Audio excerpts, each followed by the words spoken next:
Welcome to Learn or Be Learned. We've been working on this project for a while now, and we're finally ready to share it with you.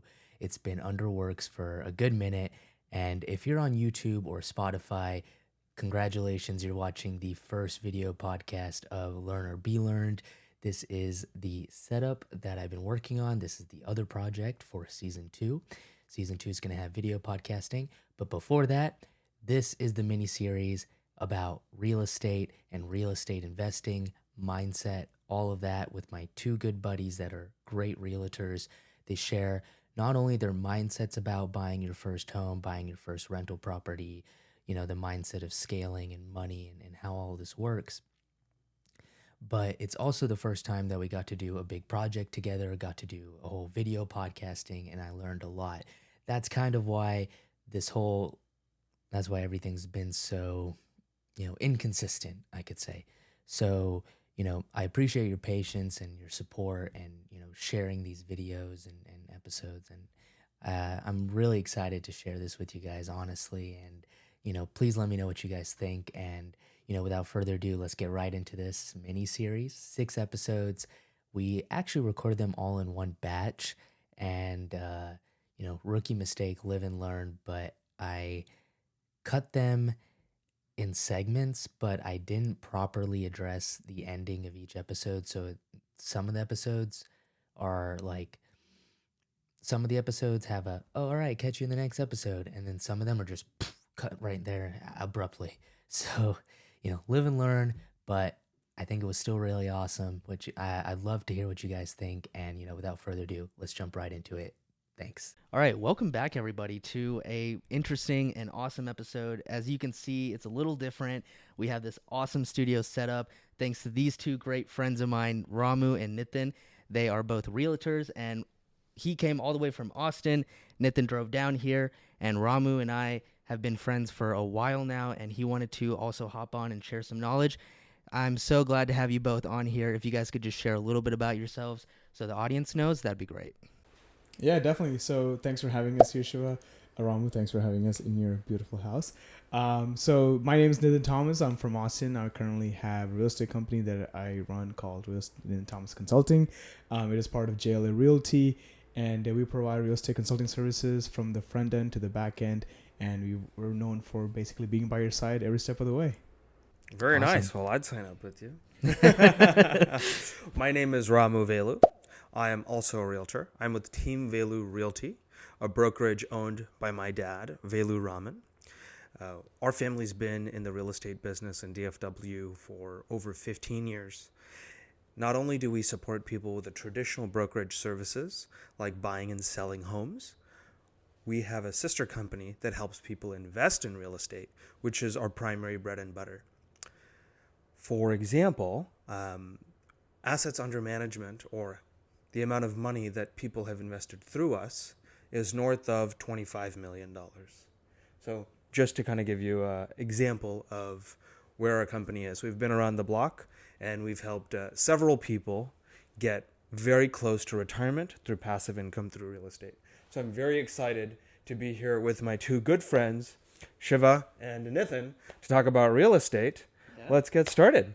Okay, great. So I think some background information would be helpful, right? So what made you want to get into this and why? Should I go first? Oh, whoever. I can go first. Go for it, yeah. The most number of millionaires made in the United States are made through real estate. And that is a very popular reason why we see a huge number of people getting into real estate, either as their primary career or their side gig. If not, at the very least, investing in real estate. It's also something that everybody has to touch in their lifetime. If you don't want to touch the stock market in your lifetime or bond market, you don't have to, right? Some of us are involuntarily somewhat acquainted to it because of our 401k or something through our employer. But everybody needs a place to live. Everybody needs not anymore, but in the past, everybody needed an office to go to, right? Now you have home offices. Yeah. You cannot exist without being integrated into real estate. It's something that you live in and around. So it's such an integral part of our lives, which which is why I'm involved in real estate. You know, you talk about having a big market, everybody needs it, right? There's enough business for as many people that want to get into this industry. And that's something I love about real estate is that we'll help our competitors. We'll help other realtors, other brokerages with legitimate free advice. Why? Because we just understand that there's enough out there for all of us. And of course, there's a little bit of selfishness in there as well. In that, well, if I'm really nice to you and you suddenly get dissatisfied with your brokerage, well, someone else has been very, hey, come join my brokerage, right? I scratched your back, You scratch mine. Yeah. You can always have referrals, right? Cross businesses where we partner together because we need to have that diversification and representation, etc. So that's something I love about this industry. It's not cutthroat. It's very friendly. And if you love people, it is the industry to be in. Why did you get into real estate? Actually, you kind of mentioned, you said it's an integral part of your life, right? Before real estate, I was in finance. I studied finance. And so getting into real estate, there was this natural cycle of like understanding numbers, analytics. It was like a natural calling from that sense. But the biggest reason that I decided that real estate is going to be my bread and butter for the next 30, 40 years of my life was when I realized that there's a need that needs to be met. And there's people that are not meeting that need, right? You have, when you go to a doctor's office, when you go to a CPA, when you go to a lawyer, the service you get is far more, like you expect a service that is just like of high quality. And the reality is Realtor, the brand Realtor has that same weight. And I feel like not a lot of people have experienced it. And, we were talking about this offline about the first interaction we typically have with buyers is, what can you give me? And the narration should be is like, how can you help me get to the next stage of my life, right? We always talk about buying a home being the biggest financial decision in someone's life. And we are playing a key and integral role in directing that. So as I said, like integral role. So having that need understood, I realized there's like, I want to be there. I want to take care of people, right? My vision is to bridge individuals one step closer to their dreams. And you think about it, it's like, so it makes sense to me. So I realized this is where I will like wake up in the morning and, I will have a reason to get up. So that's why. Absolutely. You mentioned something, helping people make one of the biggest, if not the biggest, financial decisions of their lives. That has a lot of responsibility on our shoulders as realtors, right? And we have a fiduciary duty to our clients. But it's not just about getting one step closer to their goal. Sometimes you kind of have to reel them back and help them reassess their goals. Some people want a bigger house than they can afford, and people can find a way to afford it in the short term, but it might be detrimental to them in the long term. Yeah. And just advising them financially, even though we're not financial advisors, right? You always got to give those disclaimers. We're not tax advisors. We're not financial advisors. Take a quick break and do all the disclaimers. Just so you know, we're not accountants, lawyers, we're just real estate agents. Yeah. Which is a reality that we have to make sure. But we have to wear so many hats, right? And so we have to make recommendations and present them and also provide contacts for our clients to verify our word for themselves, because we cannot advise them directly. But we do end up being in a position to advise them on a lot of these things. Like we spend a lot of time in our brokerage doing financial preparation and sometimes even financial planning, sometimes to the level of like monthly budgeting for our clients. And these conversations get very intimate, right? Mm-hmm. You're sitting down with somebody. How much money do you make? How much money do you spend? What are your debts? Where did you collect these debts from? How fast can you pay them back? What are your priorities? In an hour, you probably know more about them than maybe their parents do, right. In a financial sense. Mm-hmm. Which is a very intimate sense, right? Not a lot of people share their finances or their financial life. Yeah. So it's a very intimate and vulnerable state to share with you. So it's got to be taken in that kind of weight, right? Exactly. And there's this right after I became a realtor, fun fact is if you guys ever go check out my YouTube channel or anything like that, the background, there's a poster that says realtor. And at the very bottom, it says a full-time psychologist who shows houses every now and then. The reality is these people who like show up to us, they're random strangers. Within a matter of 1 month, we're like to the point where we know about their kids, the things that, tick off the other parts of the members. And we become so close that we're getting invited to their parties. And we understand that level of relationship comes with a lot of weight. And you're not just, it's not just a transaction anymore. It is a family, a story, people, memories, milestones to be made, milestones that were given up to be here. And you realize that, and you're like, oh, you're playing that key integral part in their life, in their journey, and you're just that one segment. And I take that really seriously when it comes to it. So You said, we're one segment. Hopefully we're a recurring segment, right? if we do our jobs right. This is a one and done thing. Yeah. it's true. We are running a business, right? But that thing should be for the people at the end of the day. Right. Yeah. Right. And there's a lot of books that also kind of talk about that thing, right? Like The Go-Giver, Jab, Jab, Right Hook, I think by Gary Vee. It's all those books, what they talk about is changing the perspective of business in a form of contribution, right? Changing your perspective of why am I doing this as for, how can I contribute to people? What is a large contribution I can make? And generally what, a byproduct that comes with that is, I think, the more contribution you make in society, the larger status, money, everything else follows, right? So it should never be your biggest goal if you want to really aspire for great change. I forgot who is attributed to this quote, but there's a great quote. You can have everything you want if you provide enough value to enough people. If you can add enough value to enough people, you will be rewarded in the marketplace. And it's all about the ratio that you provide should always outweigh your compensation. As long as you do that, people are happy to pay you. You talk about when we provide some very high quality, secure investments with consistent returns, we get paid handsomely for that. But there's not many people or many other groups or institutions that are accessible to somebody who's middle class to provide such safe, steady investments. So they're willing to pay us a fair compensation for that, because they cannot get this service anywhere else. Right. The returns for them are that good that they don't mind paying us this percentage. Mm-hmm. So I want to direct this towards the audience, and as we all know, this is a short mini series where they will be talking about various subjects, and I kind of want to ask, why should the audience care? Why should they care about real estate? Like I know you've already mentioned things like it can be one of the biggest decisions in your life in terms of finances. That's a reason. But, in terms of helping the viewers or, creating curiosity for the people out there that maybe want to become realtors or invest in real estate, why should somebody care about this stuff? You want to go ahead? Yeah, I'll definitely start. So why should you care about real estate? At the end of the day, it depends on what your life goals are. Ramu made a great point offline, which was real estate is not meant for everyone, and that really something that resonated with me today when I heard it, because the reality is there may be like single family townhomes, like different type of properties out there, but at the end of the day, it's like picking your dream car. But the only difference here is you're spending $100,000. And it's that level of money takes a lot of time, and time is valuable, the most precious resource we have, right? So real estate is not for everybody.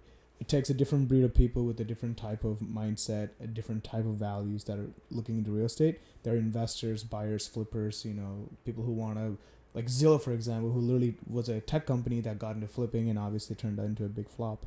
So in that same sense, it's not meant for everyone, but that's why we're here. Like the reason realtors came into existence in a highly regulated industry is to make sure the people who come to get into real estate are like given the fiduciary duty of like right information, and they are given the consultation to buy the right property, even if it is their decision to buy. Sometimes when people might call, it's like, hey, should I buy this property? And some realtors like buy, and that's when there's no like clear evidence that person's doing the right job. Because if a realtor can say maybe it's not the right time to buy, maybe think about it from this perspective and consult them and get them to the point where. Can I interject? Yeah, definitely. So there's a saying in real estate: no sale is a bad sale. It just depends on what you pay for it. If I come to you and there's this dilapidated house, and after repair value, let's say, is $100,000, and I say you should buy this for $90,000, you'd be like, probably not. I need to put $30,000 into this house. That doesn't make any sense. Where's my profit? That's a loss. So obviously, don't buy. But what if I came and said, hey, I'll sell this to you for $25,000. Whoa, that's suddenly a different deal, right? So it's all about what number makes it a good deal. Not necessarily don't buy, right? When clients come to us and say, should I buy this? I'll say, let me get back to you on what I think you should pay for it. And then we'll talk about it and make a market assessment, right? Based off of a couple of different factors. And then we'll place the offer. And if it doesn't come in, we have a margin that's preset that we're willing to negotiate in. And if it doesn't hit that, then we have a conversation. Hey, this has reached a point where it is no longer about economic value. This is about emotion. Are you emotional about this home? If you are, then we keep playing the negotiating game. If you are not emotional, we walk away. Because some people are very attached to a location, a house, a design. Maybe their cousin lives in the neighborhood, and maybe their childhood friend is 5 minutes away. And so it's worth more than the price. And that's the free market, right? But for most people, 90% of buyers, oh no, I want to buy a house that's worth it, right? So I'm going to walk away. So it's all about the number, in my opinion, right? So, but if a realtor does say, just buy whatever they ask, right? List price, just pay it. We're just trying to close the transaction. Maybe we should, reconsider who's your realtor. Those are some questions you should probably ask, right? When you're interviewing, what is your decision-making process in advising your client about a purchase decision? That's a very good last point, because at the end of the day, when you think about the price point, right, the number, there's always an emotion behind it, like regardless of what number it is. Like you mentioned, the margins, the translation of starting from like, this is where we are. If it gets to the point where emotion steps in, then you got to make that decision, like build that hierarchy of like decision making. I feel like those type of realtors who can have that conversation, like between you and me, for example, is that it allows the buyer to have an open mind and feel safe in the space. It's like we are the board of directors that they come to like figure out, hey, is this the right choice? Like, that's where we come from. And if we do it without influence, we're like, oh, you should buy that home. That is the home for you. Versus we show them, this is what you have given me based on our conversations. This is the result. And then we build a story behind it. This is what you can create. And if that story doesn't align with what they want it to be for their theory or thesis, then that's not the home for them. Like that's literally has happened to me many times. Right. That's I think is what like I feel like why someone should decide if it is for them or not to buy the home. Is what do you want? What is it they're gonna get out of it? Does it make sense when you put it all together? So, earlier Nithin was saying people that enter real estate, right, or have a certain type of personality or a certain type of person, right? It's not for everybody. And then you mentioned earlier about essentially the idea of abundance, right? And I think that kind of plays into what he's talking about is certain type of people. Now, in your line of work, do you end up seeing either on the consumer side or the business side people that aren't so abundance mindset type of people? Do you happen to notice? All the time. If you're Both talking sides? about our clients, both sides, yes, there's always, if I can, I'm not going to mince my words. Okay, that's okay. So something for the audience to know, at lunch today, we were joking around about how blunt I am. So I will continue being blunt in this. So you were talking about somebody who has a scarcity mindset. Right. If somebody comes into this industry and has a scarcity mindset, this is not the industry for them, right? You cannot win if you have a scarcity mindset. If you try to cut corners in real estate, you will pay the price, literally. If you try to rehab a house and don't pay for a good contractor or don't pay for the right materials, now you have a fixed house that still looks somewhat broken or off that nobody wants. And so somebody wants to come and tear what you did down and redo it. So they're going to offer you a price at that rate, which is not going to be what you want to sell it for. That's one. And then two, talk about a waste of material. That's waste of resources. Yeah. And I feel like that's sometimes the biggest sin is wasting resources, precious, people's time. Even if you paid for something, but you did it haphazardly and you had to tear it down and break it and put it in the trash, I feel like what a waste, right? We should be conserving. So coming back to your question about people with scarcity mindsets. If you're in the industry and you have a scarcity mindset, It's a self-filtration system. They're going to come in and they're going to walk out unless they change their mind. And I would encourage everybody who comes into this industry, especially this industry or any other industry, have an open mindset, have an abundance mindset. There's plenty for everybody, and really understand the game. When you figure out the game and you understand the numbers, it really calms you down. But there's thousands of theories out there, and finding the right one can sometimes be difficult. Right. On the client side, scarcity is the default that you find everybody in, right? If you find an abundant buyer, I think you just lucked out. Or most probably, they're a return buyer, and you've cultivated that relationship. Yeah. The people who have an abundance mindset with us, who are investors or even single-family home purchasers, are typically people who are past clients, or we've advised financially on the investment side in the past. So there's a high level of trust, so they come to us for that level of service. But I spend a lot of time, especially on the investment side, for the newer investors that are getting into the game. Oh my God, huge mental block with scarcity. What if I lose everything? Is that possible? Yes, it is always possible to lose everything. Is it probable? Not very probable, right? Yeah. And people are going, well, what about that 1% chance? What about that 0.1% chance that we lose everything? I'm like, well, I could get hit by a bus tomorrow. I could get struck by lightning. Right. You know, just living in probabilities. You know, do you know what the most dangerous thing you do in your life is? What? Analysis paralysis? Driving a car. Yeah, that is true. Statistically, it is the most dangerous thing most people will do. It's actually more dangerous than being on a plane or a boat. Yeah, that's true. But we drive a car at least once a day or more. Yeah. You know, on average. Yeah. Or if you're in Nithin's car, it's probably higher probability of danger. Well, why is that, Nithin? No, Nithin drives all over town. That's a joke. He's a safe driver. Average, I put in about 60 miles a day. So. Wow, very nice. Yeah. With these gas prices? Yeah, dude. Oh. But I'm getting, we get the tax deductions from the every time we do business miles. So, right. So anyway, you're paying yourself. So that's why one of the reasons why becoming a realtor is also beneficial, because you're a business owner. Mm-hmm. So that's a big, huge benefit.